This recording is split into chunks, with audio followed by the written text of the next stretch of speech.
नमस्कार, मैं हूं आपके साथ नेहा दुबे। एपीएन के लोकप्रिय कानूनी प्रोग्राम लीगल हेल्पलाइन में आप सभी का बहुत स्वागत है। इससे हमारे कानूनी विशेषज्ञ रोजमर्रा की जिंदगी की समस्याओं से जुड़े कानूनी मसलों पर आपकी शंकाओं का समाधान करेंगे। आप फोन करके कानूनी राय ले सकते हैं। आज हम लोन रिकवरी या कर्ज वसूली के बारे में बात करेंगे और आपको इससे जुड़ी कानूनी जानकारी देंगे। Credit card, home loan, car loan आदि के लिए कई लोग ईएमआई भरते हैं। कई बार ईएमआई भरने में चूक जाते हैं। ऐसे में बैंक वसूली एजेंट भेजती है और ऐसे में वसूली एजेंट्स की सख्ती के कारण कई कर्जदारों ने आत्महत्या भी की है। लेकिन देनदार के भी कई अधिकार हैं और कोई भी रिकवरी एजेंट उसे प्रताड़ित नहीं कर सकता है। ईएमआई के संघर्ष से हर मध्यम वर्गीय परिवार जूझता है। कभी वसूली एजेंट का भी सामना होता है। इससे अधिकांश लोग घबरा जाते हैं। लेकिन एक उपभोक्ता के तौर पर आपके पास क्या कुछ अधिकार है, ये आज हम बताने की कोशिश करेंगे। बैंकों के करोड़ों रुपए का लोन डिफॉल्टर करने वाले विजय माल्या पर कार्रवाई के लिए भले ही बैंक छटपटा रही हो, लेकिन यदि आप कुछ हजार रुपए के डिफॉल्टर्स हैं तो बैंक के रिकवरी एजेंट कर्ज चुकता करने के लिए दबाव डालते हैं। कई बार लीगल नोटिस और कुर्की की भी धमकियां दी जाती है। बैंक का कर्ज डिफॉल्ट करने से बैंक तुरंत आप पर कार्रवाई नहीं कर सकता है। डिफॉल्ट करने पर बैंकों को एक निर्धारित प्रोसेस का पालन करना होता है। बकाया रकम की वसूली के लिए आपकी स्टेटस पर कब्जा करने से पहले आपको लोन चुकाने का समय देना होता है। अगर आप प्रॉपर्टी की वैल्यू कम लगाई गई है, आपकी प्रॉपर्टी की वैल्यू कम लगाई गई है, तो आप बोरोअर कंपनी आपत्ति दर्ज करा सकते हैं। जी, आपको बता दें कि बोरोअर अपनी आपत्ति आप दर्ज करा सकते हैं। बैंक आपकी संपत्ति नीलाम करता है तो उसके पास सिर्फ उतनी संपत्ति रखने का अधिकार है जितनी रकम उधार ली गई है।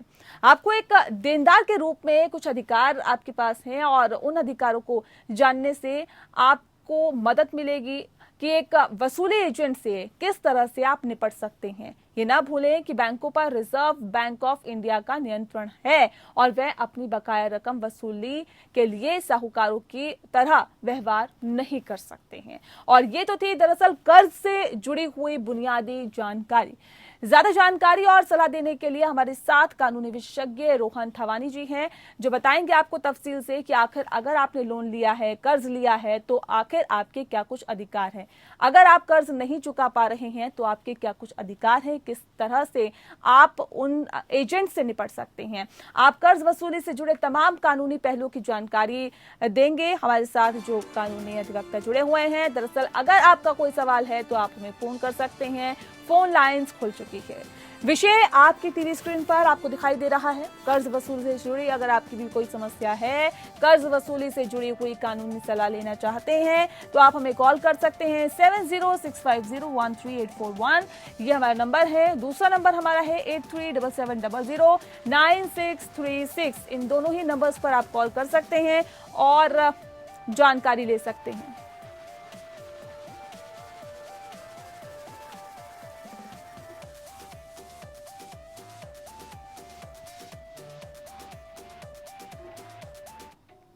चलिए, रोहन थावानी जी हमारे साथ लगातार जुड़े हुए हैं। रोहन जी, लोन रिकवरी या कर्ज वसूली की कानूनी परिभाषा क्या है, सबसे पहले हमारे दर्शकों को बताएं। तो पहले तो नेहा जी, गुड इवनिंग जी। लोन रिकवरी सिंपल यही है कि अगर आपने किसी से कर्जा लिया है तो वो कानूनी तौर पे जो जिसने आपको पैसे दिए हैं वो कैसे वापस ले सकते हैं। जी। तो कानून ने इस हिसाब से बहुत सारे प्रोविजंस किए हैं। अभी आप बात कर रहे थे नीलामी की, वो साकेती एक्ट में एक तरीका है। दूसरा, अगर दैट इज ओनली वो सिचुएशन है कि अगर आपने कोई अपनी प्रॉपर्टी गिरवी रखी हो बैंक के साथ, तो वो उसके खिलाफ एक्शन ले सकते हैं। That is one way.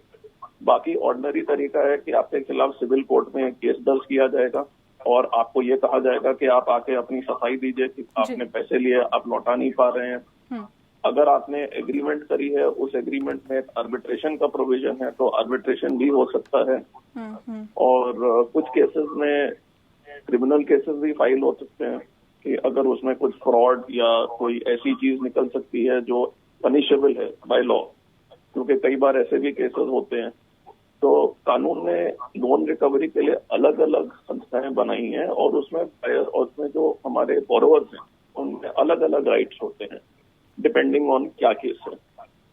जी ठीक है रोहन जी, ये भी हमें बताइए कि सरफेसी एक्ट क्या होता है, क्योंकि इस बारे में भी दर्शक हमारे जानना चाहते होंगे, क्योंकि सरफेसी से ये स्पष्ट नहीं हो पा रहा है कि आखिर इस एक्ट के अंदर क्या कुछ है और इसके तहत एक कर्जदार को क्या अधिकार मिलते हैं। तो पहले तो सरफेसी एक्ट 2002 में बना था।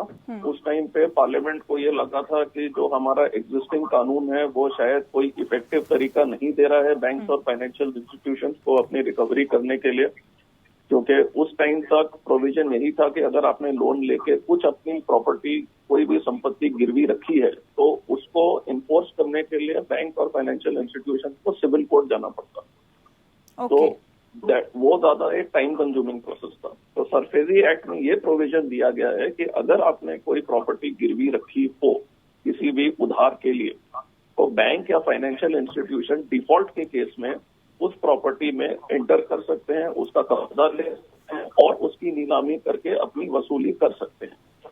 इसका एक डिफाइंड प्रोसीजर है, रूल्स बने हैं एक्ट के अंदर। पहले तो आपको डिफॉल्ट नोटिस मिलेगा, सीधा नहीं कर सकते, they have to give 60 days default notice. उस 60 डेज में आपको या तो उनको सेटिस्फाई करना है कि आपने पैसे दे दिए हैं या आप दे सकते हैं, या कोई ऐसी लीगल प्रोविजन है जिसकी वजह से आपकी प्रॉपर्टी के अगेंस्ट एक्शन नहीं ले सकते। उस 60 डेज नोटिस के बावजूद अगर बैंक सेटिस्फाइड नहीं है और ड्यूज रिकवर नहीं हुए, तब वो आपकी प्रॉपर्टी पे कब्जा ले सकते हैं।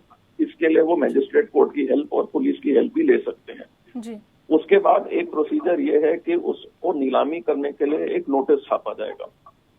उसमें वैल्यूएशन होगी, एक रजिस्टर्ड और अप्रूव्ड वैल्यूअर से उस प्रॉपर्टी की वैल्यूएशन करी जाएगी और उसमें निकाला जाएगा कि ये वैल्यू कितनी है और एक ऑक्शन के लिए रिजर्व प्राइस फिक्स किया जाएगा। उसके बाद एक सेल का नोटिस छापा जाएगा और एक प्रॉपर्टी का सेल हो सकता है। इन सब प्रोसीजर्स में अगर बोरोवर को कभी लगता है कि उनके साथ गैर कानूनी तरीके से बैंक प्रोसीड कर रही है, कोई भी नियम का पालन नहीं हुआ, तो सरफेसी एक्ट में एक अपील का प्रोविजन है। हर एक क्षेत्र में एक डेट रिकवरी ट्राइब्यूनल बना है। आप डेट रिकवरी ट्राइब्यूनल में जाके एक एप्लीकेशन फाइल कर सकते हैं कि बैंक मेरे साथ गैर कानूनी काम इस तरीके से कर रहा है, या तो कोई रूल का प्रोविजन नहीं हुआ और या वैल्यू प्रॉपर्टी की बहुत कम लगाई गई है, आपको लगता है कि उससे ज्यादा वैल्यू लग सकती है, तो आप एक बायर इंट्रोड्यूस कर सकते हैं बैंक को या कोर्ट को, या आप अपनी एक वैल्यूएशन दिखा सकते हैं।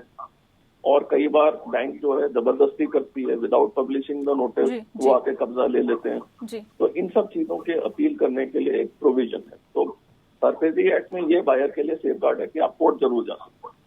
जी रोहन जी, कर्ज वसूली की बैंकों में क्या प्रक्रिया है? क्योंकि अगर हम देखते हैं कि एजेंट्स आकर बदतमीजी करते हैं, बदसलूकी करते हैं और बैंक की जो प्रक्रिया है लगता है कि उससे हटकर कहीं ना कहीं वो वसूली करने की कोशिश करते हैं। तो बैंकों में क्या प्रक्रिया है वसूली की और कितने दिनों की नोटिस से कर्ज वसूली की शुरुआत होती है?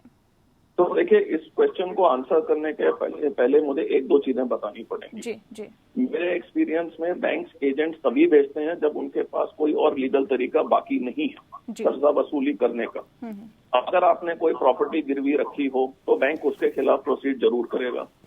अगर कोई सिक्योरिटी नहीं है बैंक के पास और उन्हें ऑर्डिनरी सिविल केस फाइल करना है कोर्ट में, उसके लिए उनके पास 3 साल का टाइम होता है डिफॉल्ट के बाद। जहां तक नोटिस का सवाल है, सरफेसी एक्ट में 60 डेज का नोटिस दिया है। ऑर्डिनरी सिविल केस में कोई नोटिस की जरूरत नहीं है। नोटिस भेजते हैं कि आज डिफॉल्ट हो गया, लेकिन डिफॉल्ट के 3 साल के अंदर उनको रिकवरी के लिए प्रोसीडिंग्स डालनी पड़ती है। जो मैंने देखा है कई बार होता है कि ये फॉलो अप नहीं कर पाते हैं, 3 साल का टाइम खत्म हो जाता है या प्रॉपर्टी हाथ से किसी भी तरीके से निकल जाती है, उनके पास कोई सिक्योरिटी नहीं बचती, तब जाके ये आउटसोर्स करते हैं और इन एजेंट्स को कहते हैं कि आप जाके जो हमारे कस्टमर है उनके घर पे जाके आप तमाशा करिए, उनकी बेइज्जती करिए, उनके साथ बदतमीजी करिए, पड़ोसी देखेंगे क्या हो रहा है, और उस प्रेशर में आके वो शायद रिकवरी करने में असिस्ट करें। लेकिन ये बिल्कुल गैर कानूनी है। वो आपको फोन करके कहे कि ठीक है आपको पैसे देने हैं, दैट इज ओके, लेकिन आपके साथ कोई आके जबरदस्ती नहीं कर सकता। इसके खिलाफ आपके पास 2 उपाय हैं। एक, आप जाके पुलिस स्टेशन में बैंक और उस एजेंट के खिलाफ कंप्लेंट कर सकते हैं क्योंकि ये अपराध होगा। कोई आके आपको धमकी दे, कोई आपके साथ आके बदतमीजी करे, दिस इज एन ऑफेंस। दूसरा, अगर बैंक ने भेजा है तो बैंकिंग ओम्बुड्समैन एक प्रोविजन होता है जो बैंक के एक्शंस को रिव्यू करता है, आप वहां पे भी कंप्लेंट डाल सकते हैं। लेकिन एक चीज जरूर है कि ऐसे एजेंट्स को हमको एंटरटेन करने की कोई जरूरत नहीं है। लीगल तरीका है, they have to follow the law. ये गैर कानूनी तरीके अडॉप्ट नहीं कर सकते। लेकिन सर कई केसेस में ये भी देखने के लिए मिला है कि अगर जो कर्ज नहीं चुका पा रहा है, जिसने लोन लिया है, वो पुलिस में मामला दर्ज करवाता है तो पुलिस कार्रवाई नहीं करती है। ऐसे केस में किस तरह से आप कोर्ट का दरवाजा खटखटा सकते हैं? तो अगर पुलिस कार्रवाई नहीं करती है तो क्रिमिनल लॉ में उसका ही एक प्रोसीजर है। अगर पुलिस एक्शन नहीं लेती तो आप जाके मजिस्ट्रेट कोर्ट में कंप्लेंट कर सकते हैं कि मैंने पुलिस में कंप्लेंट करी थी और इन्होंने कोई एक्शन नहीं ली। जी। कोर्ट विल ऑर्डर कि आप पुलिस को बोलेंगे कि इसको इन्वेस्टिगेट करिए और आप एक्शन लीजिए एज पर लॉ। ठीक है, तो ये एक प्रोसीजर है। ठीक है। रोहन जी, कर्ज नहीं दे पाने की स्थिति में नीलामी के क्या कुछ नियम कानून है? तो सरफेसी एक्ट में नियम कानून ये है, सबसे पहले तो एक प्रॉपर्टी की फेयर वैल्यूएशन होनी चाहिए। जी जी। एक रजिस्टर्ड वैल्यूअर से प्रॉपर्टी की वैल्यूएशन निकाली जाएगी और उसके बेसिस पे नीलामी का एक रिजर्व प्राइस फिक्स किया जाएगा। मतलब इस प्राइस से नीचे नीलामी नहीं हो सकती। दूसरी बात है, उस जो प्रॉपर्टी है उसका पोजीशन लेना चाहिए बैंक को नीलामी के पहले, वो भी एक 60 डेज नोटिस के बाद ही ले सकते हैं। फिर नीलामी के पहले प्रॉपर नोटिस छपेगा न्यूज़पेपर में और अन्य जगह पे, ताकि बहुत लोगों को पता चल सके कि प्रॉपर्टी की नीलामी हो रही है, मैक्सिमम बिडर्स आए और प्रॉपर्टी की मैक्सिमम वैल्यू मिल सकती है। उसके बाद ऑक्शन के बाद एक सेल सर्टिफिकेट बनना चाहिए। उसके बाद बिल्कुल ये देखना चाहिए कि प्रॉपर्टी की वैल्यू कितनी निकली ऑक्शन में, नीलामी में कितने हमें पैसे वापस मिले। अगर वो अधिकतर है कर्जे से ज्यादा तो वो बोरोवर को वापस जाना चाहिए, और अगर उससे कम है तो बैंक फर्दर प्रोसीडिंग्स कर सकती है। लेकिन हर एक टाइम को बोरोवर को सतर्क रहना चाहिए कि बैंक बिल्कुल कानूनी तरीके से नीलामी कर रही है, और अगर नहीं कर रही है तो डीआरटी जो डेट रिकवरी ट्राइब्यूनल है वहां पे तुरंत जाके हम वहां पे अपील कर सकते हैं, लॉ को फॉलो किया जाए। जी।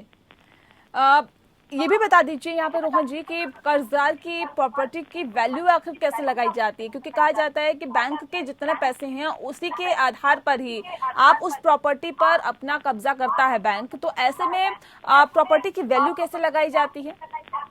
तो सरफेसी एक्ट के अंदर ये स्पष्ट किया गया है कि बैंक को ही वैल्यूअर अपॉइंट करना है। वो वैल्यूअर एक रजिस्टर्ड वैल्यूअर होना चाहिए, और अगर आपको लगता है कि वैल्यू ठीक से नहीं निकाली है, आपके पास 3 ऑप्शन है। आप पहले तो कोर्ट में जाके अपील कर सकते हैं कि इसकी दोबारा वैल्यूएशन करी जाए। कई बार होता है, आप बिल्कुल ठीक कह रही है, बैंक को सिर्फ अपने पैसों की रिकवरी से मतलब है, उनको ये मतलब नहीं है कि इसमें बोरोवर का कोई फायदा हो सके। तो कोर्ट में एक अपील है। दूसरा, अगर आप खुद बायर ढूंढ सकते हैं कि इस आदमी ने इतना ऑफर किया है जो आपके वैल्यूअर से कहीं ज्यादा है, तो बैंक को वो लेना चाहिए, और अगर नहीं लेते हैं तभी भी आप उसके लिए कोर्ट जा सकते हैं। तीसरा ऑप्शन ये है, आप कोर्ट से जाके ये भी कह सकते हैं कि मुझे खुद वैल्यू कराने दीजिए, हालांकि it is not recognised under the SARFAESI act. लेकिन आइडिया है कि बैंक की रिकवरी होनी चाहिए और उसमें बोरोवर का भी नुकसान न होना चाहिए जहां तक पॉसिबल हो। तो इस सिचुएशन में कोर्ट की इंटरवेंशन जरूरी हो जाती है। आपने लीगल हेल्पलाइन के खास कार्यक्रम में हम अपने दर्शकों को भी कहना चाहेंगे कि अगर आपका भी कोई सवाल है कर्ज वसूली से जुड़ा हुआ, अगर आपको भी जो बैंक के एजेंट्स हैं वो परेशान कर रहे हैं, या फिर आप चाहते हैं कि किस तरह से आप अदालत का दरवाजा खटखटाएं, कैसे कानूनी प्रक्रिया का पालन कर सकते हैं और किस तरह से आप कानूनी मदद ले सकते हैं, इन तमाम सवालों के जवाब अगर आप जानना चाहते हैं तो इस खास कार्यक्रम में आप कॉल कर सकते हैं और अपने सवालों का जवाब ले सकते हैं। रोहन जी लगातार हमारे साथ जुड़े हुए हैं। है रोहन जी, कर्ज वसूलने के लिए बाउंसर भेजना या धमकी या दबाव देना कितना जायज है? ये बिल्कुल गैर कानूनी है। जैसे अभी हमने कुछ टाइम पहले डिस्कस किया, बैंक तभी करते हैं जब उनके पास और कोई समाधान बाकी नहीं होता। जरा एक्चुअली ये अपने जो डेट्स हैं जो रिकवर नहीं कर पाते हैं, ये कुछ कंपनियां होती हैं जो बैंक से डेट खरीद लेते हैं डिस्काउंट में और फिर उसको रिकवर करने की कोशिश करते हैं। जितना रिकवरी होती है उसमें उनका प्रॉफिट होता है। यही लोग एम्प्लॉय करते हैं इन एजेंट्स को, और आप मान के चल लीजिए कि रिकवरी होनी है, वसूली होनी है, तो वो केवल कानूनी तरीके से हो सकती है। ऐसे किसी भी आदमी के दबाव में आने की कोई जरूरत नहीं है। अगर वो आके तमाशा कर रहे हैं और वहां पे आके परेशान कर रहे हैं तो आप पुलिस को जरूर फोन करिए और बैंकिंग ओम्बुड्समैन में बैंक के खिलाफ भी कंप्लेंट डालिए, उनके प्रेशर में मत आइएगा।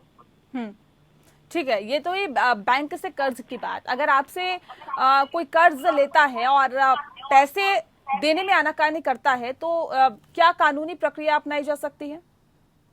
तो इंडिविजुअल केसेस में फिर नॉर्मली सिविल कोर्ट में आपको केस दर्ज करना पड़ेगा। अगर आपके पास एग्रीमेंट है जिसमें एक आर्बिट्रेशन का प्रोविजन है तो आप वो भी कर सकते हैं।